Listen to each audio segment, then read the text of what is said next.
আল্লাহর নবী বলছেন যে সূর্য ডুবার সাথে সাথে, সূর্য ডুবতে যাচ্ছে যখন, তখন সব ছোট ছেলে মেয়েকে আটকে দিবেন। আঙিনায় উঠানে নিয়ে যাবেন না, ছাদের ওপরে নিয়ে যাবেন না, বাড়ির পিছন দিকে নিয়ে যাবেন না। কেন? এন্তাসের শয়তান, এখন শয়তান ছড়িয়ে পড়েছে। শয়তান যদি বাচ্চার দিকে দেখে তাহলে সারা রাত পায়খানা করবে, বমন করবে, শয়তানের বদনজর লেগে যাবে। ফায়জা জাহাবাত সাআতুম মিনাল লাইলে, কিছু রাত যখন পার হয়ে যাবে, রাত ৮টা ৯টা হয়ে যাবে, এশার সময় হয়ে যাবে, ফাখাল্লু সাবিলাহুম, এবার বাচ্চাদের ছেড়ে দেন, কোনো সমস্যা নেই। খুব সাবধান, হাদিস বুখারী মুসলিম। কোন সময়ে বাচ্চাদের আটকাতে বলা হলো? সন্ধ্যার সময়। শয়তান এ সময় ছড়িয়ে পড়ে। তারপরে বলছেন ও আগলে কুল আবু আবাদ করুল্লাহ, দরজা জানালা বন্ধ করো, বিসমিল্লাহ বলো। দরজা জানালা বন্ধ করো, বিসমিল্লাহ বলো। ইন্না শয়তান লা ইফতাহু বাবান মুগলাকা, নিশ্চয় শয়তান বন্ধ দরজা খুলতে পারে না। নিশ্চয় শয়তান বন্ধ দরজা খুলতে পারে না। নিশ্চয় শয়তান বন্ধ দরজা খুলতে পারে না। তবে বিসমিল্লাহ বলে বন্ধ করতে হবে। আজকে আপনার স্ত্রীকে গিয়ে বলেন, জীবনে কোনোদিন দরজা বিসমিল্লাহ বলে বন্ধ করেছে? বিসমিল্লাহ বলে দরজা বন্ধ করতে হয় এটাই তার জানা নাই। এটা তার কাছে একটা নতুন কথা। জানা বিসমিল্লাহ বলে বন্ধ করতে হয়। তারপর আল্লাহ রাসূল বলছেন ওয়াকু কেরাবাকুম আযকুরুল্লাহ, পানির পাত্র, খাদ্যদ্রব্যের পাত্র, বিশেষভাবে পানির পাত্র ঢেকে রাখো, বিসমিল্লাহ বলো। আমাদের দেশে কলসে পানি থাকে, অনেক সময় জকে খোলা মুখে পানি থাকে। আল্লাহর নবী বলছেন ওটা ঢাকতে হবে, বিসমিল্লাহ বলতে হবে। তিনি বলছেন ওয়া খাম্মেরু আনিয়াতাকুম আযকুরুল্লাহ, ভাতের পাতিল, তরকারির পাতিল, আটার পাতিল, পানির পাত্র, যত কিছু খাদ্যদ্রব্যাদির পাত্র আছে সব ঢাকো, বিসমিল্লাহ বলো। কেন? রাতে কতগুলি বালা মুসিবত চলে, সেইটা যদি কোনো জিনিস খোলা থাকে তাহলেও তাতে ঢুকে যাবে। এইটা সকালে যে খাবে তার রোগ ব্যাধি হবেই। দোকানপাটে যা খোলা আছে তা খাবেন না, ঢাকা থাকতে হবে। যা ফাঁকা জায়গায় বিক্রি হচ্ছে তা খাবেন না, তা ঢাকা থাকতে হবে, তাহলে খাবেন। নইলে তার ভিতরে রোগ জীবাণু ঢুকে আছে, এ কথা আল্লাহর নবী বলছেন। শেষ পর্যন্ত তিনি বলছেন ওয়ালাউ তারজু আলাইহি শায়ান, কিছুই যদি না থাকে, দরজা যদি না থাকে, জানালা যদি না থাকে, বাহির দরজা যদি না থাকে, ভাতের পাতিল ঢাকার যদি কিছু না থাকে, পানির পাত্র ঢাকার যদি কিছু না থাকে, তাহলে একটা খড়কুটা এরকম একটা কাঠ বিসমিল্লাহ বলে উপরে রেখে দেন, সকাল পর্যন্ত এই দরজা দিয়ে শয়তান ঢুকতে পারবে না। এই পানির ভিতরে কোনো বালা মুসিবত প্রবেশ করতে পারবে না। যাদের কোনো ব্যবস্থা নাই তাদের জন্য শেষ বাক্য রাসূল সাল্লাল্লাহু আলাইহি সাল্লাম বলছিলাম বিসমিল্লাহ। আয়েশা রাদিয়াল্লাহু তাআলা আনহা বলেন আল্লাহর নবী বলেছেন যে এজা আকালা আহাদুকুম নাসিয়া ইয়াযকুরাল্লাহ, কেউ যদি খায় পান করে বিসমিল্লাহ ভুলে যায়, তাহলে ফালিয়াকুল বিসমিল্লাহ ওয়ালাহু আখিরাহু, তাহলে সে যেন বলে আমার বিসমিল্লাহ শুরু শেষ সব জায়গায়, আমার বিসমিল্লাহ শুরু থেকে শেষ পর্যন্ত। তাহলে শয়তান যা খেয়েছে রেখে চলে যাবে। শয়তান যা খেয়েছে নিয়ে যেতে পারবে না, রেখে যাবে। রাসূল সাল্লাল্লাহু আলাইহি সাল্লাম বলেন কেউ যদি পেশাব পায়খানায় ঢুকে আর ও যদি বলে আল্লাহুম্মা ইন্নী আউযু বিকা মিনাল খুবুসি ওয়াল খাবাইস, বিসমিল্লাহ না বলে, তাহলে শয়তান তার লজ্জাস্থান দেখতে পাবে, ক্ষতি করতে পারবে না। আর যদি বলে বিসমিল্লাহ আল্লাহুম্মা ইন্নী আউযু বিকা মিনাল খুবুসি ওয়াল খাবাইস, তাহলে শয়তান ক্ষতি করা তো বহু দূরের কথা, লজ্জাস্থান দেখতেও পাবে না। বিসমিল্লাহ। আবু হুরায়রা রাদিয়াল্লাহু তাআলা আনহু বলেন রাসূল সাল্লাল্লাহু আলাইহি সাল্লাম বলেছেন এজা আতা আহাদুকুম আহলাহু ফালিয়াকুল বিসমিল্লাহি আল্লাহুম্মা জান্নিবনা শায়তান ওয়া জান্নিবি শায়তান মা রাযাকতানা। কেউ যদি পারিবারিকভাবে যায় তাহলে যাওয়ার সময় বলবে, আল্লাহ আমি অপবিত্র জিন এবং অপবিত্র জিন্নি থেকে তোমার কাছে আশ্রয় চাচ্ছি। এই দোয়া পড়লে এতে যদি আল্লাহ কোনো সন্তান দেয়, লাইদুর রহু শয়তান, এই শয়তান এই বাচ্চার কোনো ক্ষতি করতে পারবে না। আর যদি দোয়া না থাকে, যদি পেটে বাচ্চা আসে, শয়তান তার ক্ষতি করবেই করবে। যে হাদিসটা বলতে চেয়েছিলাম সেটা ভুলে গেছিলাম, আবার গতিতে মনে পড়েছে, সেটুকু বলি। আবু সাইদ খুদরি রাদিয়াল্লাহু তাআলা আনহু বলেন, কালা শয়তান, শয়তান বলে, ও ইজ্জাতিকা ইয়া রাব্বি, হে আমার প্রতিপালক, তোমার ইজ্জতের কসম করে বলছি। শয়তান বলছে আল্লাহকে, হে আমার প্রতিপালক, তোমার ইজ্জতের কসম করে বলছি, লা আবরাহ উগবি ইবাদাকা মাদামাত আরওয়াহুম ফি আজসাদিহিম, আদমের ছেলেমেয়ের দেহে যতক্ষণ পর্যন্ত শ্বাস থাকবে আমি তাকে ভুল পথে নিয়ে যাবই যাব। আদম সন্তানের দেহে যতক্ষণ পর্যন্ত শ্বাস থাকবে আমি তাকে পাপের পথে নিয়ে যাবই যাব, আমি তাকে ভ্রান্ত পথে নিয়ে যাবই যাব। তখন আল্লাহ বলছেন, কাল আল্লাহ তাআলা, আল্লাহ তাআলা বলেন, ওয়া ইজ্জাতি ওয়া জালালি ওয়া ইরতিফায়ে মাকানি, শয়তান তুমি মনে রেখো, আমার ইজ্জতের কসম, আমার মর্যাদার কসম, আমার উচ্চতার কসম, শয়তান তুমি মনে রেখো, আমার সম্মানের কসম, আমার ইজ্জতের কসম, আমার মর্যাদার কসম, আমার উচ্চতার কসম, আদম সন্তান যতক্ষণ ক্ষমা চাইবে আমি তাকে ক্ষমা করতেই থাকব। শয়তান জিদ করে আছে আপনাকে আর আমাকে নিয়ে। ও আল্লাহর কাছে বলছেন যে তোমার ইজ্জতের কসম। কাকে বলছে? আল্লাহকে বলছে, তোমার ইজ্জতের কসম আমি ওকে ভুল পথে নিয়ে যাবই। শয়তান খুব জিদের উপরে আছে, সাবধান থাকবেন। সম্মানিত দিনী ভাই বোন, আপনাকে আমি আপাতত বিসমিল্লাহর অংশ এই পর্যন্ত বলে দ্বিতীয় অংশে যাচ্ছে, এদিকে খেয়াল করবেন। তিনি বললেন, কুল বিয়ামিনিক, ডান হাতে খাও, বাম হাতে শয়তান খায়। অবশ্যই অবশ্যই কখনো তোমরা বাম হাতে খাবা না, বাম হাতে পান করবা না। গিলাসটা বাম হাতে ধরে ডান হাত নিচে লাগিয়ে পানি পান করবেন না।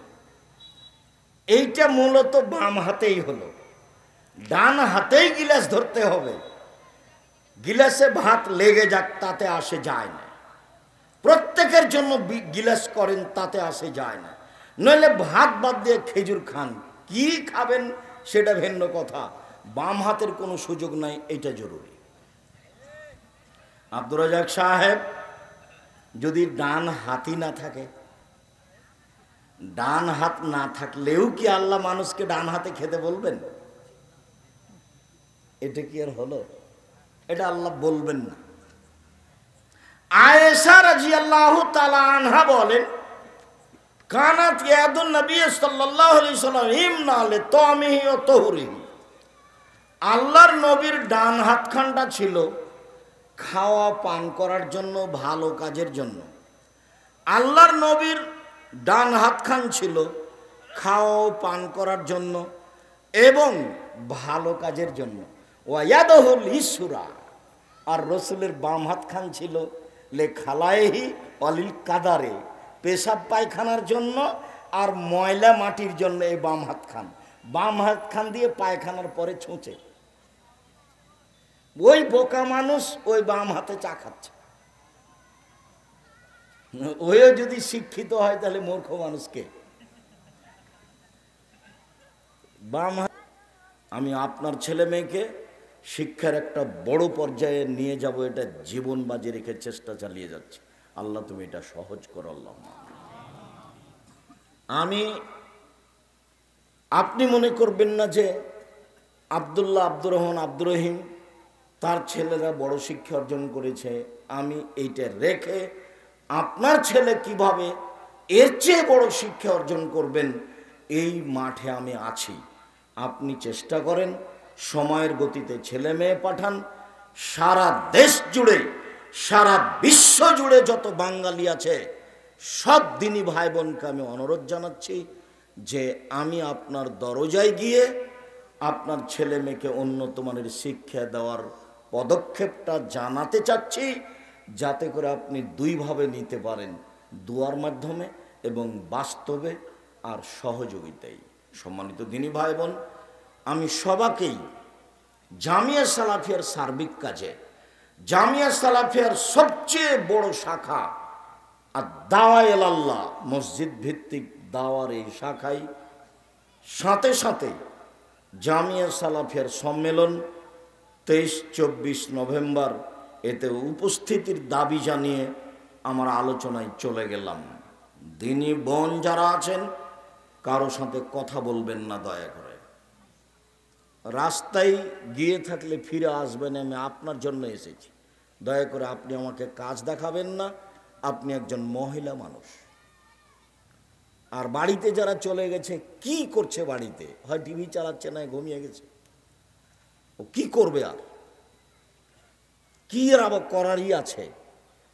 কাজেই আপনি সহ আপনার স্ত্রীকে, আপনার মেয়েকে শক্তভাবে এই কথাগুলি জানা ও বুঝার অনুরোধ জানিয়ে বলছি, খাওয়া ও পান করার নিয়ম। এ ব্যাপারে আল্লাহ তাআলা বলেন, ইয়া বানি আদম খুজু জিনাতাকুম ইনদা কুল্লি মসজিদ। হে আদমের ছেলে মেয়ে শোনো, সুন্দর পোশাক পরে মসজিদে সালাত আদায় করতে যাও। সুন্দর পোশাক পরে সালাত আদায় করতে যাওয়ার জন্য আল্লাহ আদেশ করছেন। আর আল্লাহর নবী বলছেন, কেউ যদি জুমার দিন সকালে সকালে গোসল করে, সম্ভবপর ভালো কাপড় পরে, সম্ভবপর গায়ে আতর লাগায়, পায়ে হেঁটে মসজিদে যায়, কাঁধ ডিঙ্গিয়ে সামনে না যায়, নফল সালাত আদায় করে, ইমামের খুতবা শোনে, তাহলে প্রত্যেক পদক্ষেপ সমান। যতবার পা রেখেছে তত পা সমান। 1 বছর তাহাজ্জুদ পড়লে জানে কি হয়, 1 বছর নফল সিয়াম রোজা থাকলে জানে কি হয়, তাই হবে। এই কথা মুহাম্মদ সাল্লাল্লাহু আলাইহি সাল্লাম বলেন। কথা যেন ছুটে না যায়, আমি আপনার জন্য এসেছি। পাশে কোনো বাচ্চা ছেলে থাকলে তাকে আটকানোর চেষ্টা করবেন। আবারও বলছি, মহিলা মানুষ, আপনি গল্প করবেন না। আজকের বক্তব্যের অনেক অংশই আপনার জন্য।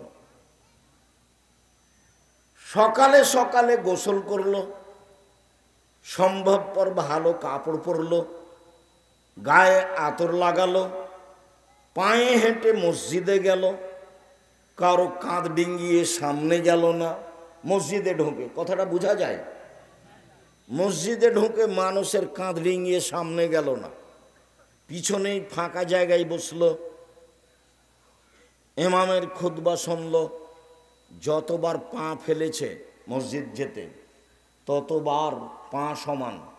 1 বছর তাহাজ্জুদ আর 1 বছর নফল সিয়াম রোজা থাকলে জানে কি হয়, তাই হবে। এ কথা মুহাম্মদ সাল্লাল্লাহু আলাইহি সাল্লাম বলেন। পরের অংশে আল্লাহ বলেন, কুলু ওয়াশরাবু ওয়ালা তুসরিফু। পৃথিবীর মানুষ, খাও পান করো, বেশি খায়ও না, বেশি পান করো না। ইন্নাহু লা ইউহিব্বুল মুসরিফিন। বেশি খাওয়াকে, বেশি পান করাকে আল্লাহ পছন্দ করেন না। বেশি খায়ও না, বেশি পান করো না। বেশি খাওয়া, বেশি পান করাকে আল্লাহ পছন্দ করেন না। এ কথা আল্লাহ বলেন। এখানে যে হাদিসটি পরে আসবে, ওই হাদিসটি এখনই বলে সামনের দিকে যাচ্ছি, সময়ের গতিতে আবারও আসতে পারে ইনশাআল্লাহ। আমরা যে শুনেছি মাচাছি গ্রামের আলেম ওলামার মুখে যে 3 ভাগে ভাগ করে খেতে হয়, এইটি সহিহ হাদিস, কথাটা ঠিক। মেকদাম ইবনে মাদি কারাব রাদিয়াল্লাহু তাআলা আনহু বলেন, রাসূল সাল্লাল্লাহু আলাইহি সাল্লাম বলেছেন, মা মালা ইবনে আদম বেআন শাররাম মিন বাতনিন, আদম সন্তান যেসব ব্যাগ থলে পূর্ণ করে, জিনিস ভর্তি করে, তার সবচেয়ে খারাপ ব্যাগ, সবচেয়ে খারাপ থলে পেট। এর চেয়ে আদম সন্তানের কোনো খারাপ ব্যাগ নেই। আদম সন্তান যাতে জিনিস রাখে, আদমের ছেলে মেয়ে যাতে জিনিস রাখে, তার সবচেয়ে খারাপ কোনটা? পেট। এবার বলছেন,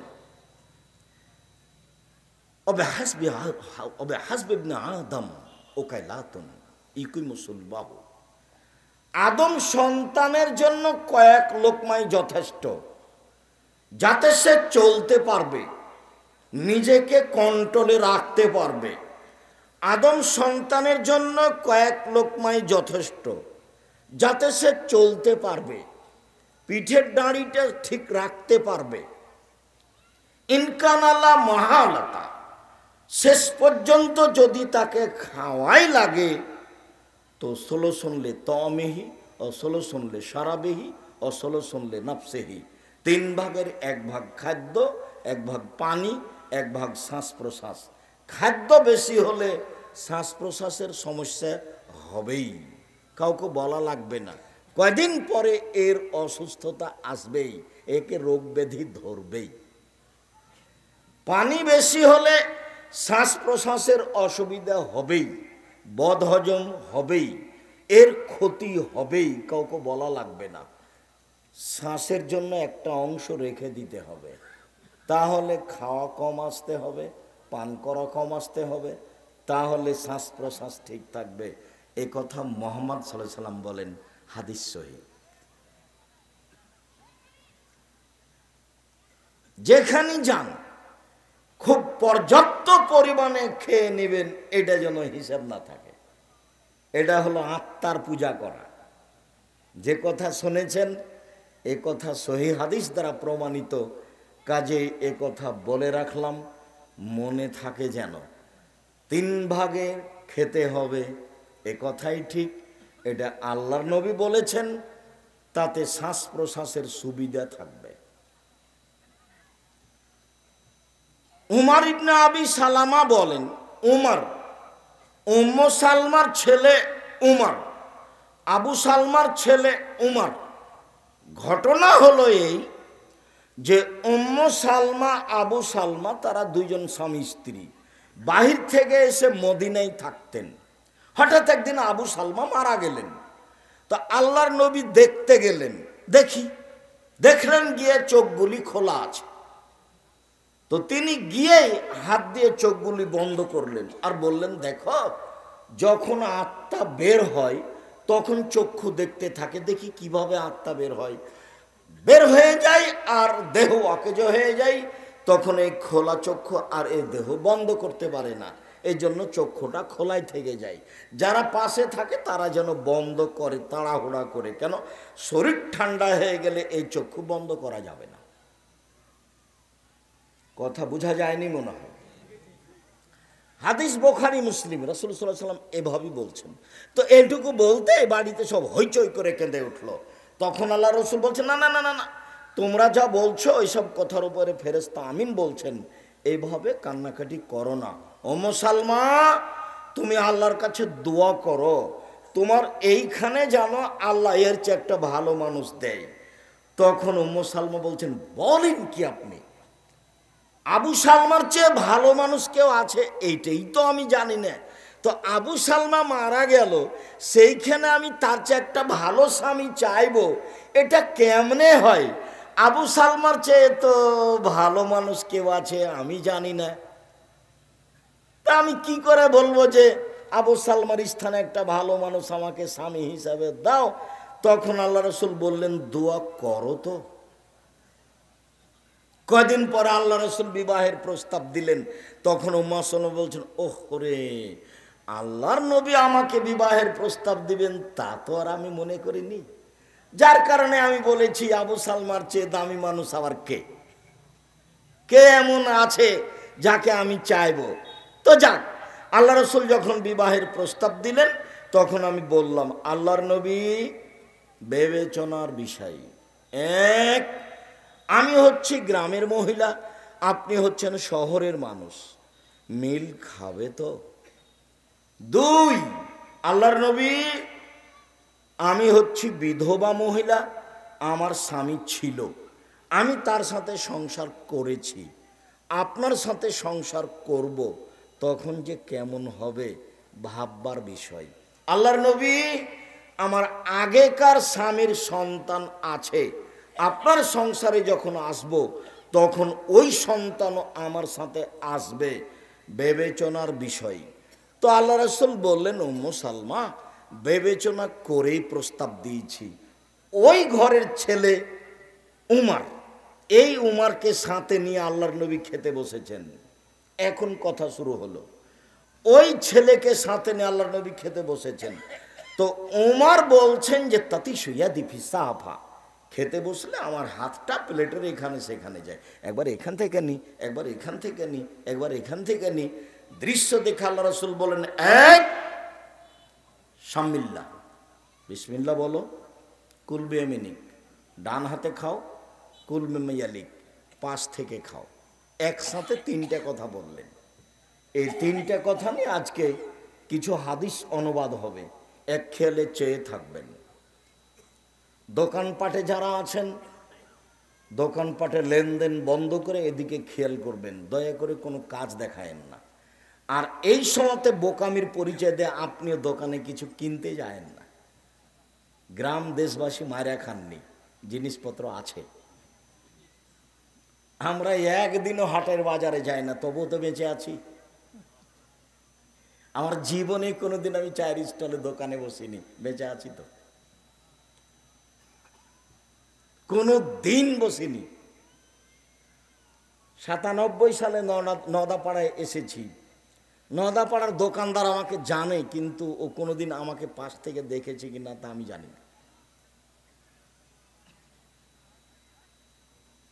তো এখন দোকানে বসে সময় কাটাবেন না। এই যে বিসমিল্লাহ বলো, ছেলে মেয়েকে নিয়ে একসাথে খাবেন, জরুরি কথা আছে, ছেলে মেয়েকে বলে দিবেন বিসমিল্লাহ বলো। হুযায়ফা রাদিয়াল্লাহু তাআলা আনহু বলেন, আল্লাহর নবী বলেছেন, ইন্না শায়তান ইস্তাহিল্লুত তাম, নিশ্চয় শয়তান ওই খাদ্য খায় যেই খাদ্যে বিসমিল্লাহ বলা হয় না। আপনার স্ত্রী দায়িত্বশীল হিসাবে যতবার বাচ্চাকে দুধ খাওয়াবে ততবার বিসমিল্লাহ বলবে। যদি বাচ্চাকে দুধ খাওয়ানোর সময় বিসমিল্লাহ না বলে, এই দুধ শয়তান খাবে, নিশ্চিত খাবে, অবধারিত খাবে। আল্লাহর নবী বলেছেন খাবে, অতএব খাবেই খাবে। বিসমিল্লাহ বলে খেতে বসবেন, নইলে এই খাদ্য শয়তান খাবে, কাউকে বলা লাগবে না। জাবের রাদিয়াল্লাহু তাআলা আনহু বলেন, রাসূল সাল্লাল্লাহু আলাইহি ওয়াসাল্লাম বলেছেন, ইজা দাখালা আহাদুকুম বাইতাহু যাকারাল্লাহ ইনদা দখিলা ইনদা তামিহি কালা শায়তান লা মাবিতা লাকুম আলা আশা।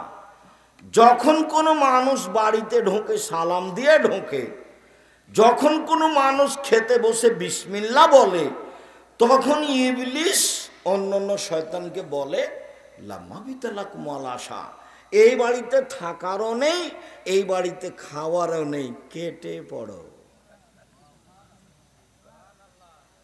থাকাও যাবে না, খাওয়াও যাবে না। থাকা যাবে না কেন?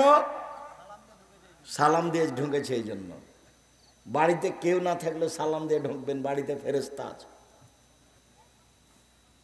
জরুরি বিধান, জরুরি, লজ্জাবোধের কিছু নেই।